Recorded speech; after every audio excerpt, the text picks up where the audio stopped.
E da voz de Galicia, con 21 anos, estades, tanto nos queda, 3, 4, 5 anos para cumpliros, me chaman e me di, oye, mira, como vemos que te interesa moito o cine, por que non nos faz unha crítica de cine semanal?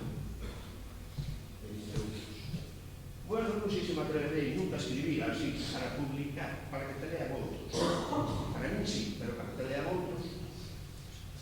Bueno, pois intentámoslo. Bien, pois desde aquela, levo como 32, 33 anos como crítico de cine en Cabo Verde. Que é unha cousa que fago como unha afición, pero claro, se acaba outra vez mezclando. Se acaba mezclando outra vez. O audiovisual se mezcla outra vez con sí. Entón, te chega a oportunidade. Creo un programa que se chama Audiovisual das Aulas. Un programa que ofrezco, neste caso, de Santiago, xa hai 10 anos, a Consellería de Educación. E digo, por que non levamos o audiovisual ao ensino? O audiovisual non está nos programas. Nos programas que vos tendes non se mete individual, está transversal. Profesores que utilizan o audiovisual, que vos ponen unhas películas, eso sí. Pero alguén que vos diga o que é un primeiro plano, un plano medio, un traveling, unha secuencia, unha escena, unha panorámica, un plano baixo, un plano alto, picado, todo eso non. E entón queremos ese programa.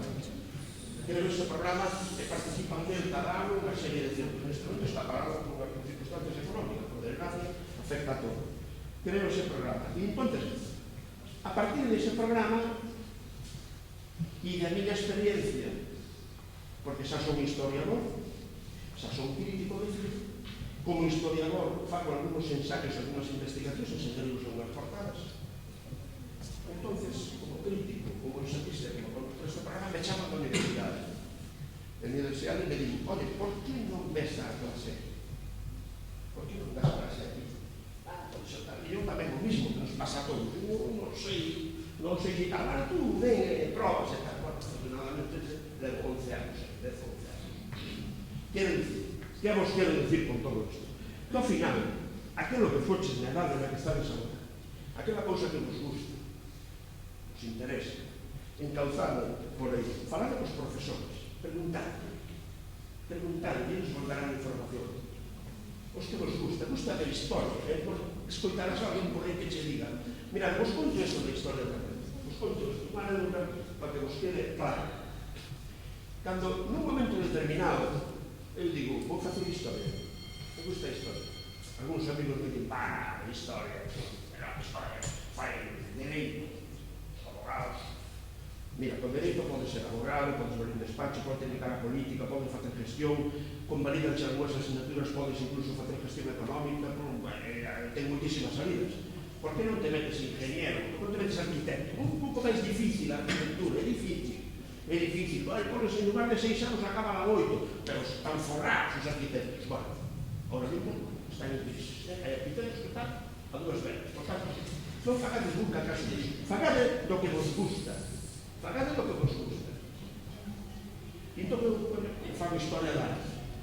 E todos se ríen. E meus compañeros dicen, historia da arte, pero claro, de que me valeu a mí a historia da arte? En primeiro lugar, o cine é arte. Para empezar, é espectáculo, é industria, pero tamén é arte. E sabedes para que me serviu a mí a historia da arte e para que me sirve? Pois para que cando vou pola rúa de Pontevedra, eu saiba enseguida, isto é barroco, isto é romano, isto é tal, isto é cual, por aquí pasaba, tal, por aquí, por aquí, por aquí. Ou por un sitio e digo, mira, isto se moveu así, isto se moveu así. É dicir, coñezo o meu entorno perfectamente. Perfectamente. E quenes van comigo, ni idea. E digo, mira, a iglesia esa que é barroca ou románica? Son pedras. Pois non. A formación. O que me gustaba a mí era facer historia da arte. Era o que me gustaba. A mí daba igual que me fora a forrar ou non me fora a forrar. Era o que me gustaba. Porque engadía a eso o meu esforzo personal. Eu xa sabía que o meu esforzo personal iba a sacar rendimento a esa carreira. E ao final, acaban de sacar. Pero mirad, a vida é tamén moitas máis cousas. A vida son amigos, son amistades que faz, son percibes, aplausos que recibes, tamén recibes críticas, convirteste nunha persoa máis ou menos que te poden respetar. E toco, e agora, despois volvo a usar, pero toco a parte de escritor, do esforzo personal. Estou seguro que entre vos, se agora pregunto a alguén que gustaría ser escritor, e me dez a demanda contra mí. Pero se vos pregunto, alguén que escribe para sí, textos, nadie vai levantar a mão, porque tende nueva, que os toque volver aos outros e os outros non lhe levantarán. Pero se vos paso un papelillo agora, un papelillo, eu digo a todos, a ver, escribite aí a quen te gusta escribir. Seguro que de aquí, máis ou menos, hai 10 persoas que les gusta escribir, e escriben para eles ficcións. É dicir, atención, escribir significa tamén dar o salto audiovisual. Para escribir que? Guións. Porque eses videoxogos, os xogades en un negocio, teñen detrás un guión. Alguén escribiu antes eso, para que despois outro o convertir en imaxes, para que na estrutura que funcione como videoxogos. O sea, na base, no fondo, sigue sendo a palabra, sigue sendo a escritura. Bien, pois con estes, vale? Con estes, eu escribo para mí, para o vídeo, pero depois non teño dificultade en escribir. Escribo historias de ficción, pero claro, escribir historias de ficción non pechas público.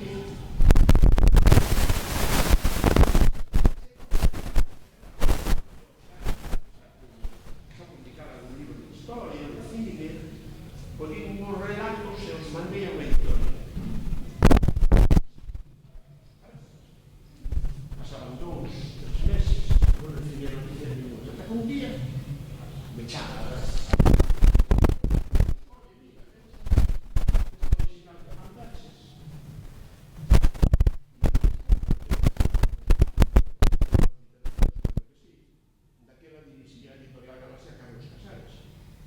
Carlos Casares, que era un escritor, luego de 10 anos, e entonces me chama o segundo de Casares e diga, temos aquí estes exemplares de relatos que mandaches e imos publicar. Carlos leu e dixo que sí, paliante, pero unha alegría increíble, non? Pues dijo, de repente, unha alegría combinada con medo.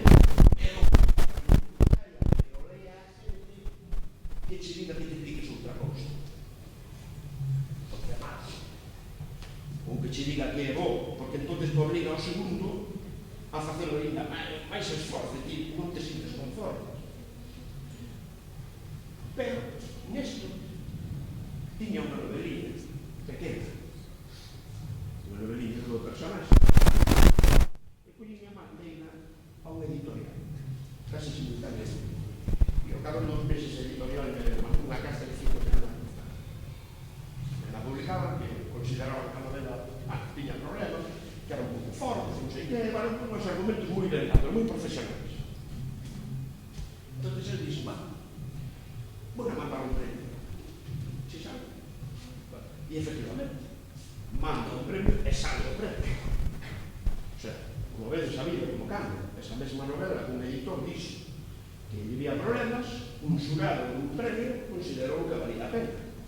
E a partir de aí, que pasa? Bueno, pues a partir de aí empeza unha experiencia na tua vida complementaria que esa tes, que é a de escritor. E onde nace todo? Recordad, nas oríxenes, na vosa idade. Na vosa idade. Un pouco de sorte, eu non creo moito na sorte. Creo no esforzo. No esforzo persoal. No esforzo persoal é, sobre todo, atención a isto, e isto é un consello que vos dou e tomando ben, ser, sobre todo, honestos e boas persoas. Iso é fundamental. Porque, ao final, se eres honesto, se eres boa persoa, acaba recibindo unha recompensa da sociedade, dos que te rodean. Vale? Iso é fundamental. Entón, ilusión, ganas, boa persoa, honesto. Honesto significa reconocer as túas limitacións. Significa reconocer que non sirvo para isto, pero esta persona ou isto está así. E son o primeiro en felicitar a decir que tú adiante, porque tú pasas a vida adiante. Eso funciona así. Entón regreso ao audiovisual. me din que hai que falar un pouco de, bueno, as perspectivas de futuro, e me toca decimos, a ver, armar barullo, por favor. Normal, levantarse. Quen viu onte o partido do Barça e do Madrid? Sí, levantar a man, quen só para facer unha... Vale, esa non, ben. Quen non viu? Vale, ben, perfecto. Bueno, fago unha deducción lógica. Primeiro, os que viron, xa acabaron de facer o traballo, non sei sobre o partido, os que non o viron, non lle gustou o fútbol, estaban traballando. Eso é unha conclusión lógica. Pero mira, eu estuve pendón do partido. A mí o fútbol, a verdad, me interesa o espectáculo televisivo, me interesa como se televisa ese partido. Porque eso non me fixaron de vos, a que non? Como se televisa? ¿Dónde están colocadas as cámaras? ¿Cómo están colocadas as cámaras? Só había un momento, hai un momento en que a grúa, hai unha grúa, unha cámara nunha grúa, non a vemos, verá que fai un barrido e métese por detrás da portería. Vese perfectamente un trozo da rede e vese perfectamente como enfoca o porteiro e os xogadores, a barreira que va a montar e os xogadores que están detrás para disparar esa falta, sea directa ou indirecta, para tirar. Ese plano era un plano insólito. Era un plano insólito, non se ve moito nas retransmisións. De vez en cando, sí, pero non moito. Ese tipo son as cousas das que eu me fixo. E iso que non faz un realizador que está sentado nun monitor, o sea, nunha unidade móvil, diante de 20 pantallas, que son as 20 cámaras, 10 que ten no campo, e é o que nun momento determinado pica e decide que é o que vamos a ver nós. É ele que nos decide. Están as 10 cámaras funcionando simultaneamente, pero o realizador é o que pica e o que di, entra coa 3, entra coa 4, entra coa 5, pasa 2. E hai retransmisións deportivas que son horribles, horrorosas, aburridas. A mí non me interesa nada ver un plano xeral. Como se moven os xogadores? Eso tamén por si lle gusta o fútbol como estrategia. Mira, moi ben, en línea, non sei que, a defensa, os medios, a mí ben. Non, a mí o que me interesa tamén un momento determinado é sacar un plano de Ronaldo ou un plano de Messi que ten a mala costume de cuspir. Non sei se o ten de fixar, e Messi ten a mala costume de cuspir e queda horroroso. Ten un primeiro plano, continuamente. Bien, pois ese detalle. Ou os planos, por exemplo, que marcan a personalidade. Ronaldo, ten a costumbre de andar sempre facendo así, ou facendo así, ou facendo... Esos planos son os que a min como espectador me interesa, porque me dan información. Me dan información cando sale o pez, ou cando sale o outro, que sempre son tíos asociados a ronca, un bombinho. Vale, bueno, pois esas cousas tenas que facer que un experto en comunicación audiovisual. E un experto en comunicación audiovisual ten que saber tamén